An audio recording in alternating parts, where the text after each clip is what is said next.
আসসালামু আলাইকুম। আজকে আমাদের ত্রিভুজ সম্পর্কে আলোচনা করা হবে। তো সর্বসম ত্রিভুজ, ত্রিভুজের একটি গুরুত্বপূর্ণ একটি অধ্যায় সর্বসম ত্রিভুজ। তো প্রথমে আমরা জেনে নিই সর্বসম ত্রিভুজ কি এবং কিভাবে হয়। তো দুইটি ত্রিভুজ যদি এমন হয় যে দুইটি ত্রিভুজের আকার আকৃতি সর্বতোভাবে মিলে যায়, অর্থাৎ যদি তিনটি বাহু পরস্পর অপর একটি ত্রিভুজের তিনটি বাহুর সাথে মিলে যায় বা সমান হয় এবং একটি ত্রিভুজের তিনটি কোণ অপর ত্রিভুজের তিনটি কোণের সাথে পরস্পরভাবে সমানভাবে যদি মিলে যায়, তখন আমরা ত্রিভুজ দুইটিকে বলতে পারি যে পরস্পরের সর্বসম ত্রিভুজ। তো সর্বসম ত্রিভুজ মূলত দুইটা ত্রিভুজের আকার আকৃতি অ্যাপ্রোপ্রিয়েট ভাবে মিলে যাবে। তো এখন আসি সর্বসম ত্রিভুজ কিভাবে হয়। তো সর্বসম ত্রিভুজ গঠন বা দুইটা ত্রিভুজ সর্বসম হওয়ার কিছু শর্ত আছে।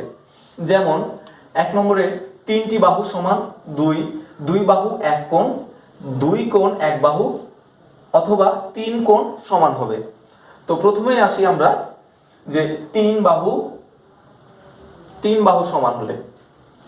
তো মনে করি এ বি সি একটি ত্রিভুজ এবং অপর একটি ত্রিভুজ ডি ই এফ দুইটি ত্রিভুজ। তাহলে বলে দেওয়া আছে তিনটি বাহু যদি সমান হয় তাহলে কিভাবে সর্বসম হবে, অর্থাৎ এ বি সমান সমান ডিই, বিসি সমান সমান ইএফ এবং এসি সমান সমান ডিএফ। যদি তিন বাহু তিনটের সমান হয় তাহলে কিভাবে সর্বসম হয়? আমরা জানি যে সর্বসম হওয়ার ক্ষেত্রে বাহু তিনটাও সমান হওয়া লাগবে এবং কোণগুলো অপর ত্রিভুজের সমান হওয়া লাগবে। তো বাহু তিনটি সমান, তাহলে কিভাবে ত্রিভুজদ্বয় সর্বসম হবে?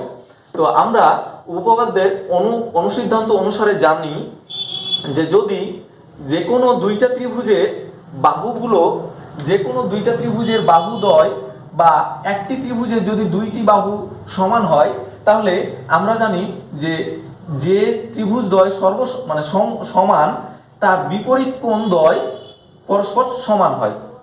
সাপোজ একটি ত্রিভুজ এ বি সি, এই ত্রিভুজের এ বি এবং এসি যদি সমান হয় তাহলে এ বি বাহুর বিপরীত কোণ যতটুক হবে এসি বাহুর বিপরীত কোণ ঠিক ততটুক হবে।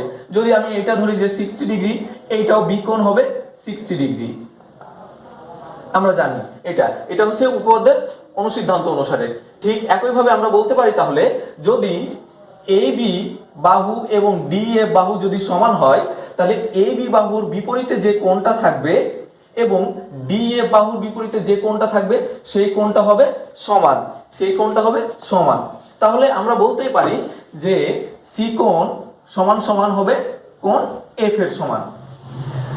আবার যদি আমরা জানি বিসি ইএফ এর সমান, তাহলে আমরা উপপাদ্যের কোণের অনুসিদ্ধান্ত অনুসারে জানি যদি দুইটা ত্রিভুজে বাহু একই রকম হয় বা সমান হয় তাহলে এই বাহুর বিপরীত যে কোণটা থাকবে এবং এই বাহুর বিপরীত যে কোণটা থাকবে পরস্পর সমান হবে। তাহলে এবিসি ত্রিভুজের বিসি এর বিপরীত কোণ এ এবং ডিইএফ ত্রিভুজের ইএফ এ বাহুর বিপরীত কোণ হচ্ছে ডি সমান হবে এবং অপর যে বাহুটি আছে এসি বাহুর বিপরীত কোণ বি এবং ডিএফ বাহুর বিপরীত কোণ ই সমান হবে। তাহলে বলতে পারি যে এ বি সি সর্বসম ত্রিভুজ ডি ই এফ। আশা করি সবাই বুঝতে পারছো। এবারে আমরা প্রমাণ করব যে দুইটি কোণ এবং একটি বাহু এবং একটি কোণ দেওয়া থাকলে। তো আমরা এখানে আবারও দুইটি বাহু এবং একটি কোণ, তাহলে দুইটি বাহু একটি কোণ, তাহলে আমরা একটি দুইটা সমদ্বিবাহু ত্রিভুজ আঁকতে পারি।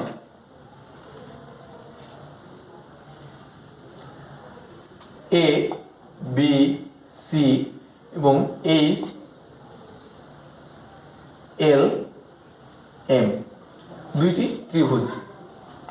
বলা হয়েছে কি যে দুইটা বাহু সমান, অর্থাৎ যদি আমরা দেখি এ বি সমান সমান এইচ এল এবং এসি সমান সমান এইচ এম, এই দুইটি বাহু সমান।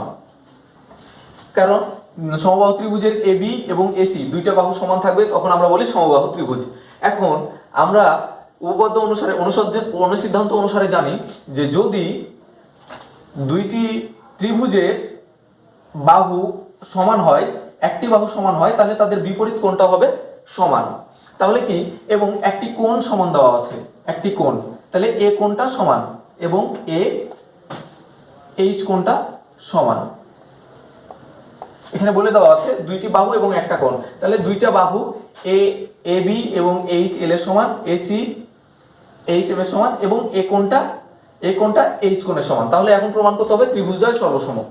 তো আমরা জানি কি যে যদি দুইটা ত্রিভুজের মধ্যে যদি এমন হয় যে একটি বাহু অপর ত্রিভুজের এই বাহুটার সমান, suppose A B H L এর সমান যদি হয়, তো আমরা উপপাদ্য ত্রিভুজ কোণের অনুসিদ্ধান্ত অনুসারে জানি যে এই বাহুর বিপরীত কোণ এইটা এবং এইচ এল এর বিপরীত কোণ এম এর সমান হবে। তাহলে আমরা বলতে পারি কি সি কোণ সমান সমান এম কোণ। আবার বলতে পারি কি, যেহেতু এ সি সমদ্বিবাহু ত্রিভুজের অপর একটি বাহু এবং এইচ এম সমদ্বিবাহু ত্রিভুজের অপর একটি বাহু, তাহলে এই বাহুর বিপরীতে কোণ যে কোণটা উৎপন্ন করবে এবং এই বাহুর বিপরীত কোণে যে কোণ উৎপন্ন করবে সেই দুইটা পরস্পরের সমান হবে। অর্থাৎ এখানে হবে বি কোণ সমান সমান এল। এখন আমরা জানি যে একটি কোণ দেওয়া আছে, এই কোণটা এই কোণের যদি সমান হয়, আমরা জানি কোন ত্রিভুজে যদি দুইটা একই রকম কোণ হয়, দুইটা কোণ যদি সমান হয়, তাহলে তার বিপরীত বাহু পরস্পরের সমান হয়। তাহলে এই কোণ এবং এইচ কোণ যদি সমান হয়, তাহলে এ কোণের বিপরীত যে বাহুটা যতটুক হবে, এইচ কোণের বিপরীত বাহু ঠিক ততটুক হবে। তাহলে বিসি সমান সমান এল এম। তাহলে আমরা প্রমাণ করতে পারছি সব এই কোণ সমান এই কোণ সমান এম কোণ। তাহলে আমরা বুঝতে পারছি যে ত্রিভুজদ্বয় সর্বসম, সবকিছু প্রমাণ করতে পারছি, কোণ এবং বাহু। তাহলে এই থেকে বলতে পারি এ বি সি এবং এইচ এল এম ত্রিভুজদ্বয় সর্বসম। এবারে আসি দুই কোণ এবং এক বাহু। তাহলে দুই কোণ যদি আমরা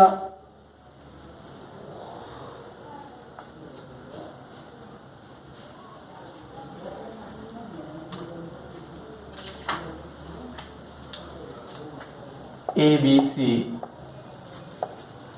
ডি ই এফ, যদি দুই কোণ এ কোণ এবং এ কোণ ডি কোণের সমান এবং বি কোণ ই কোণের সমান যদি হয়, যদি এরকম হয় এ কোণ সমান সমান ডি কোণ এবং বি কোণ সমান সমান ই কোণ হয়, তাহলে প্রমাণ করতে হবে আমাদের যে ত্রিভুজদ্বয় সর্বসম এবং একটি বাহু ডিই এ বি বাহুর সমান। তাহলে আমরা বলতে পারি ওই যে একই উপপাদ্যের ত্রিভুজের অনুসিদ্ধান্ত অনুসারে যদি এই কোণটা এবং ডি কোণ যদি পরস্পরের সমান হয়, তাহলে এ কোণের বিপরীত বাহু এবং ডি কোণের বিপরীত বাহু সমান হবে। একইভাবে বলতে পারি বি কোণ এবং ই কোণ যদি সমান হয়, তাহলে বি কোণের বিপরীত বাহু এসি এবং ই কোণের বিপরীত বাহু ডিএফ ও সমান হবে। এবং একটি বাহু দেওয়া আছে এ বি বাহু এবং ডিই বাহু যদি সমান হয়, তাহলে তাদের বিপরীত কোণটাও সমান হবে। তাহলে বলতে পারি ত্রিভুজদ্বয় সর্বসম। একইভাবে এভাবে তিনটি কোণ দ্বারা কিভাবে সর্বসম হয় আমরা নিজেরাই করে দেখব, তাহলে প্রমাণ পাওয়া যাবে।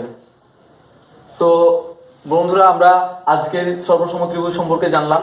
আগামী ক্লাস আমাদের সাথে থাকার জন্যই, আমাদের চ্যানেলের সাথে থাকার জন্যই সবাইকে জানানো হলো। ধন্যবাদ।